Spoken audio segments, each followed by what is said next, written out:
குற்றவாளிகளை பிடிக்க வேண்டியது நம்ம கடமை. ஆனா அந்த கடமை நமக்கே கொடுமையா வந்துடக்கூடாது. நெளிவு சுழிவு தெரிஞ்சு நடந்துக்கணும். பதவி, ஆட்சி பலம், செல்வாக்கு, பணபலம், இப்படி எவ்வளவோ விஷயங்கள் இருக்கு. சரி சார், எனக்கு அதெல்லாம் தெரியாது. ராஜா, டோன்ட் பி a fool. ஆரம்பத்துல நானும் உன்ன மாதிரி தான் இருந்தேன். புதுசா காக்கி சட்டையை மாட்டினதும் அப்படிதான் தோணும். அதே சட்டை 10 தடவை சலவைக்கு போய் அடிபட்டு கிழிஞ்சதுக்கு அப்புறம் தான் புத்தியே வரும். மன்னிக்கணும் சார், இதே மாதிரி எஸ்ஐயாவே இருந்தாலும் சரி, என் வேலையே போனாலும் சரி, என் மனசாட்சி அடகு வைக்க நான் தயாரா இல்ல.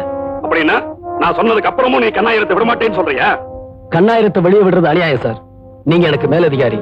அப்படி விடணும்னா நீங்க எனக்கு எழுத்து மூலமா உத்தரவு கொடுங்க. All right.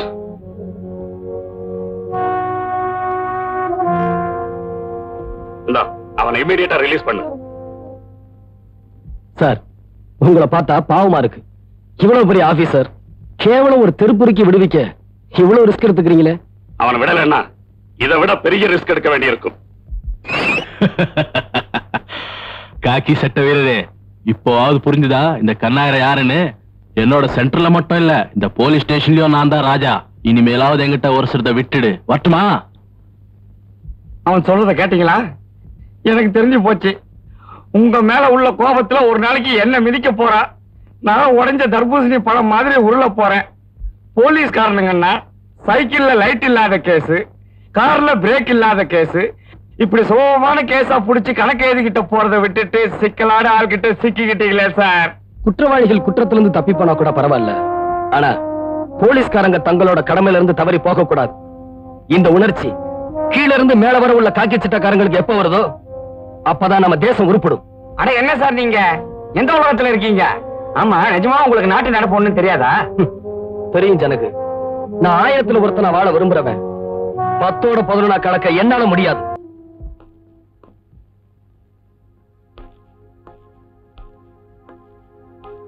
யாரு இவங்க? இரவு ராணிங்க சார். மாச கடைசி பாருங்க, கேஸ் வேணும், அதனால ரைட் பண்ணிட்டு வந்தேன்.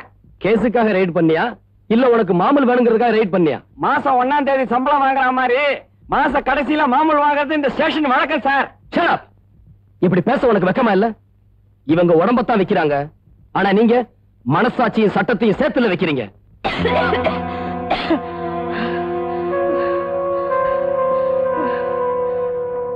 ஜனக், இந்த பொண்ணு உடனே ஆஸ்பத்திரி கொண்டு போய் சேர்த்துரு. சார், நமக்கு எதுக்கு சார் இந்த வம்பெல்லாம்? வேணும்னா அவங்க எஜமானி வீட்டுக்கு அனுப்பிச்சிடலாம் சார். வேண்டாங்க, அந்த நரகத்துக்கு திருப்பி என்ன அனுப்பிச்சிடாதீங்க. யார் இவங்க எஜமானி? அன்னபூரணி சார். இது மாதிரி அபலை பெண்களுக்கெல்லாம் கண் கண்ட தெய்வம் கற்பக சோலை. டவர் ரோடு போறதுல இருந்து தனி அதிகாரி அப்பாயின்மெண்ட் வரைக்கும் அந்த வீட்டுல தான் முடிவு எடுக்கிறாங்க. இந்த மாவட்டத்துக்கு தலைமை அலுவலகமே அந்த வீடு தான். அன்னபூரணி.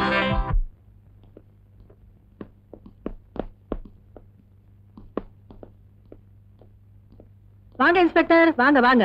உங்களுக்காகத்தான் காத்துக்கிட்டு இருக்கேன். என்ன சாப்பிடுறீங்க? பிஸ்கியா, பிராந்தியா, ரம்மா, ஜின்னா, ஆர் காஃபியா, டீ? உங்களுக்காக தயாரா இருக்கு. இல்ல உங்களுக்கு வேற ஏதாவது விருப்பப்பட்டாலும் செலக்ட் பண்ணிக்கலாம். நாங்க இங்க வரப்போறது உங்களுக்கு எப்படி தெரியும்? மழை வரப்போகுதுன்னு மயிலுக்கு எப்படி தெரியுது? பொழுது விடிய போகுதுன்னு கோழிக்கு எப்படி தெரியுது? உங்களுக்கு உழவு பார்க்கறதுக்கு உங்க டிபார்ட்மெண்ட் ஆளுங்களை மட்டும் நீங்க நம்பி இருக்கணும். ஆனா எங்களுக்கு உழவு சொல்றதுக்கு ஒவ்வொரு டிபார்ட்மெண்ட்லயும் ஆள் இருக்கு. சார், நீங்க என்ன அப்படி பாக்காதீங்க சார். ரிமாண்ட்ல இருக்கிறவங்க அவனா போன் பண்ணிருப்பான். ஏமா காக்கி சட்டை போட்ட எஸ்ஐ கிட்ட பேசுறேங்கிற பயம் உடம்புல இருக்கட்டும். ஆமா சார், இவங்க கிட்ட பேசிக்கிட்டு இருந்தா சாணிய சந்தனம் தான் சொல்லுவாங்க சார். உங்க அனுபவங்களை சரித்திரமாக்கி நீங்க ஒப்பிச்சிட்டீங்க. என் அனுபவத்துல நான் பார்த்த உங்களை மாதிரி பொண்ணுகளோட சரித்திரத்தை ஒரு நிமிஷம் நீங்க கேக்குறீங்களா? டெல்லியில உங்க அழுக்கு வியாபாரத்துல மூழ்கி போன வசந்தா ஒரு நாள் கரோல் பார்க்கல, அனாத பணமானா. கல்கத்தாவுல விடுதி நடத்திக்கிட்டு இருந்த சந்தியாராய் குஷ்டரோகம் பிடிச்சு நடு ரோட்ல பிச்சை எடுத்துக்கிட்டு இருக்கா. அழகும் பணமும் இருக்கிற வரைக்கும் தான் எங்க ராஜ்யம்னு எங்களுக்கு ரொம்ப நல்லாவே தெரியும் மிஸ்டர் ராஜா. அதெல்லாம் தெரிஞ்சிருந்துமா நீங்க இன்னும் மாறல? இதெல்லாம் தெரிஞ்சும் எங்க பாதையில நாங்க ரொம்ப தூரம் வந்துட்டோம். இன்ஸ்பெக்டர், இது ஒரு வழி பாதை. எஸ், ஐ மீன் ஒன் வே டிராபிக். எங்களை திருந்தவே விடாது. ஏமா கம்பளி பூச்சி பட்டாம்பூச்சியா மாறலையா? திருந்தணுங்கிற நோக்கம் இருந்தா திருந்துறது ரொம்ப சுலபம். அதுக்கு காலம் கடந்து போச்சு இன்ஸ்பெக்டர். அதான் நீங்க செய்யற முதல் தப்பு. கெட்டு போகும்போது கால நேரம் பார்த்தா கெட்டீங்க, திருந்தும் போது மட்டும் என்ன கால நேரம். கெட்டு போன எந்த பொண்ணும் தன்னுடைய பிரச்சனைகளை சொல்லுவாளே தவிர அதுல இருந்து விடுபட்டு வர்றதுக்கு எந்த முயற்சியும் எடுக்க மாட்டா. இதையெல்லாம் மீறி உங்க இழப்புக்கு பின்னால ஏதோ இனம் புரியாத ஒரு தேவை இருக்கு. அதை என்னன்னு தெரிஞ்சுக்கிட்டு நிச்சயமா உங்க வாழ்க்கையில ஒரு மாறுதலை நான் உண்டாக்கத்தான் போறேன். முடியாது மிஸ்டர் ராஜா, முடியாது. ஆண்களோட ஆசை வெறியும் அதிகார பலமும் நசுங்கி போன எங்கள் கட்டில் மெத்தைகளும் இருக்கிற வரைக்கும் எங்க வாழ்க்கையில எந்த மாறுதலும் வராது. ஏன் வராது? அழிவுக்கு பிறகுதான் புதுமைகள் ரொம்ப வேகமா வளரும். ஒரு முடிவுக்கு பிறகுதான் ஒரு ஆரம்பம். முடிவே இல்லாத ஆரம்பமும் இல்ல, ஆரம்பம் இல்லாத முடிவு இல்ல. நான் வரேன். இன்ஸ்பெக்டர் சார், வீட்டுக்கு போனதும் மறக்காம தலை முழுகிடுங்க. ஏன்? கேடுகட்ட இந்த ஜென்மங்கள் இருக்கிற வீட்டு வாசல்ல காலடி எடுத்து வச்சதுக்கு.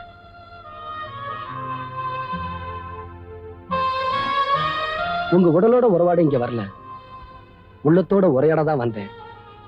உங்க உள்ளமும் பரிசுத்தமானதுன்னு புரிஞ்சுக்கிட்டேன். வரேன்.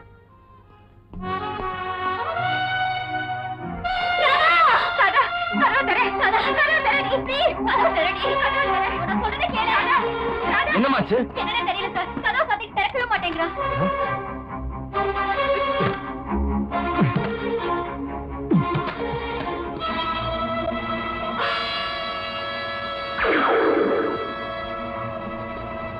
அம்மா, இங்க பாருங்க, இங்க பாருங்க. ஐயோ!